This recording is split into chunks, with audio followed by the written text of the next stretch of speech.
नमस्कार, आप देख रहे हैं एक्शन 24 न्यूज में आपके साथ हरकुलिस पांडे। और आज पहुंचे हुए QRG हॉस्पिटल और यहां मामला एक ओल्ड फरीदाबाद मेन मार्केट का है, जहां पर बीते रात एक युवक के साथ मारपीट की गई और जानलेवा हमला किया गया है। युवक से बातचीत करेंगे, आखिर कौन लोग थे, क्यों मारपीट की गई और यहाँ QRG में उसको इलाज के लिए बुलाया गया है। उसको हम उससे बातचीत करने की कोशिश करेंगे, आखिर मारपीट का मामला क्या था, किस लिए घटनाक्रम हुआ। लगातार फरीदाबाद में ऐसी घटनाएं देखने को मिल रही हैं। वहीं फरीदाबाद के पुलिस कमिश्नर लगातार अपराधियों पर नकेल कसने के लिए नए नए नीतियों और रणनीतियों के साथ उन पर लगाम कसने के लिए नीति बनाते हैं, लेकिन होता क्या है, आए दिन ऐसी घटनाएं देखने को मिलती हैं। बातचीत करेंगे। क्या नाम है जी आपका? सुनील प्रजापति। क्या हुआ था? पूरे सिर फटे हुए हैं सर, हमारी दुकान है, मट्टी का काम है हमारा। हमारा आज त्योहार का काम था। हम लड़ाई नहीं चाहते थे इस चीज के लिए, हम की लड़ाई करें, लेकिन वो गाड़ी निकाल के लाया हमारे तकत में दे के। हमारे पता नहीं इसको क्या था, ड्रिंक कर रखी थी, इतना तो पता उसने ड्रिंक कर रखी थी, उसने तकत में दे के मारी। फिर भी हमने उसको ये बात बोली, कोई नहीं, जब नुकसान हो गया सवेरे से बात करते हैं, तू गाड़ी लेकर निकल जा। उसके बाद में गाड़ी नहीं लेके निकला, उसने आगे थोड़ी सी आगे खड़ी करके अपने घर पे गया है। वहां से लड़कों को बुला करके उन्होंने ताबड़तोड़ हमला कर दिया हमारे पे। ताबड़तोड़ हमला करने के बाद में उन्होंने फिर हमारे पे हमने 112 नंबर पे कॉल करी थी।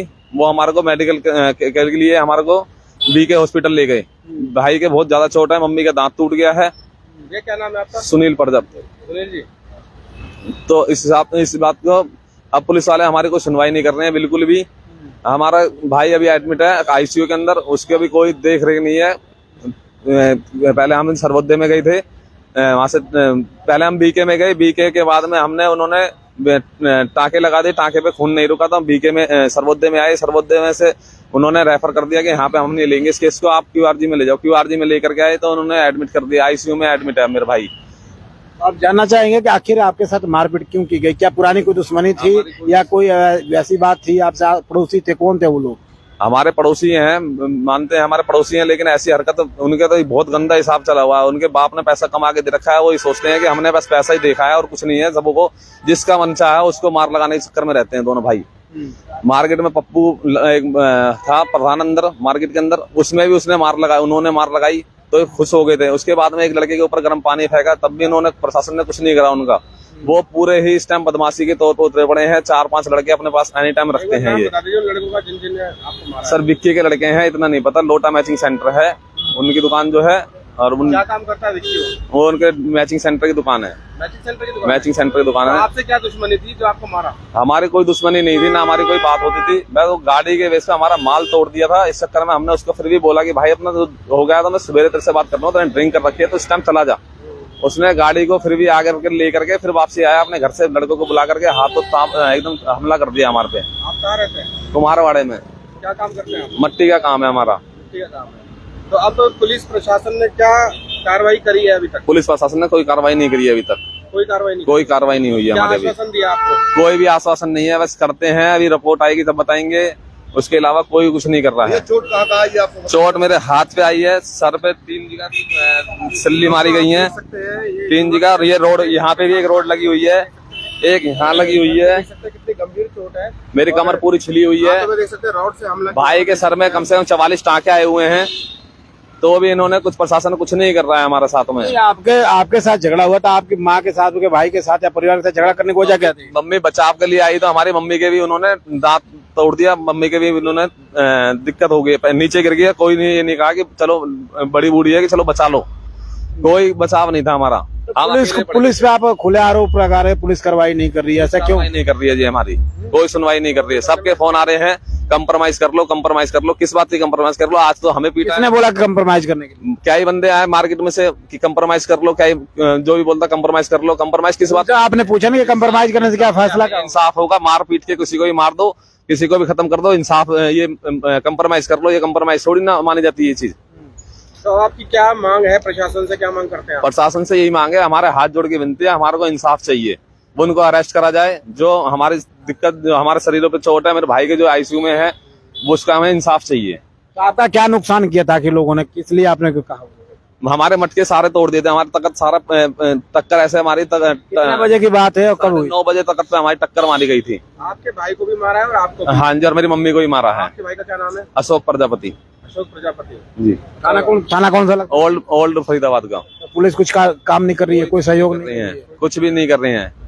कोई आपने क्या लिखित शिकायत दी है? लिखत में दी है हमने शिकायत। कितने बजे की है ये वारदात? 9:30 बजे। 9:30 बजे रात को। जी ठीक है। तो देखें फरीदाबाद में लगातार अपराधियों के हौसले बुलंद है, आए दिन ऐसी घटनाएं हो रही हैं।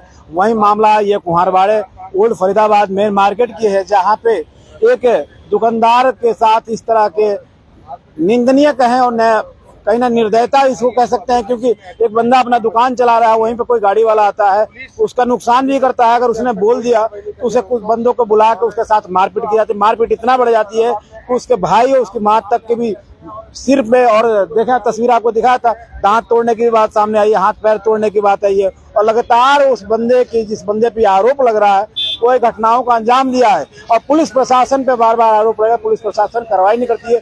सच्चाई क्या है ये तो जांच का विषय, अगर कोई अधिकारी जांच करे तभी पता चल पाएगा कि क्या जो आरोप लग रहे हैं वो कितने सत्य हैं, कितने सही हैं। लेकिन सबसे बड़ा बात है कि पुलिस प्रशासन और पुलिस कमिश्नर की बात करें, पुलिस कमिश्नर लगातार अपराधियों पर नकेल कसने के लिए नए टीम को गठित करते हैं कि अपराधियों को धरपकड़ किया जाए और 0 टॉलरेंस यानी 0% अपराधीकरण हो फरीदाबाद में। लेकिन फिर भी अपराधीकरण लगातार 100 के 100 ही मिल रहे हैं। कमिश्नर बदले जाते हैं, लगातार कमिश्नरों की बदली होती है, लेकिन अपराधियों के हौसले नहीं बदले जाते, हौसले पस्त नहीं होते, हौसले अफजाई होते हैं। लगातार ऐसी घटनाएं हो रही। वही मिसाल आज ओल्ड फरीदाबाद के कुम्हारवाड़े की स्थिति है। देखें कि एक मटके का दुकान चलाने वाले व्यक्ति के साथ किस तरह का ऐसी घटनाएं होती हैं, और प्रशासन पर जिस पर भरोसा किया जाता है उस प्रशासन के साथ क्या न्याय कर पाएगी नहीं। लेकिन व्यक्ति जो है वो दर दर की ठोकरें खा रहा है, कभी सरकारी हॉस्पिटल में तो कभी प्राइवेट हॉस्पिटल में।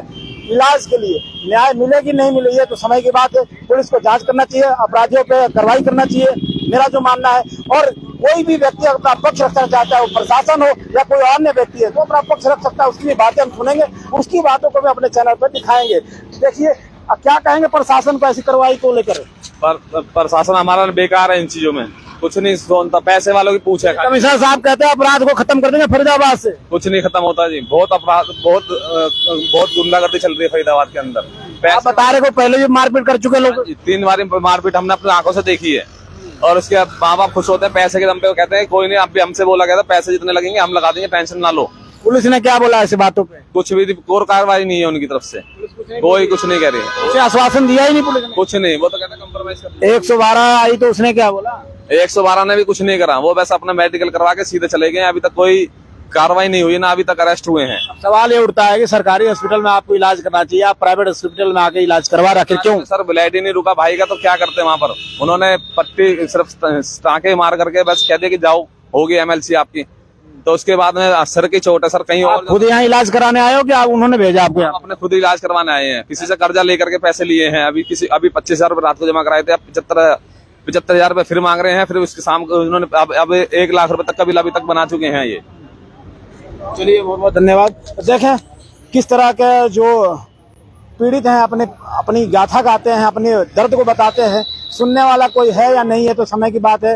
प्रशासन कितनी कार्रवाई करेगी, क्योंकि कार्रवाई इसलिए कि प्रशासन पे ही आरोप लगे, प्रशासन अपराधियों के खिलाफ कोई कार्रवाई नहीं कर रही है, जिसके चलते पीड़ित आज प्राइवेट हॉस्पिटलों का कहीं ना कहीं रुख कर रहे हैं। प्राइवेट हॉस्पिटल में इलाज के लिए अपने 75,000 से 1 लाख रुपए तक खर्च कर चुके हैं, इलाज अभी तक नहीं हो रहा है और ब्लडिंग ज्यादा होती, इसलिए प्राइवेट हॉस्पिटल में भेजा गया सरकारी हॉस्पिटल का, जो इनका कहना है। अब देखना होगा पुलिस किस तरह से कार्रवाई करती है। ऐसे ही खबरों के लिए जुड़े रहे, आप देखते रहे Action 24 न्यूज में आपके साथ।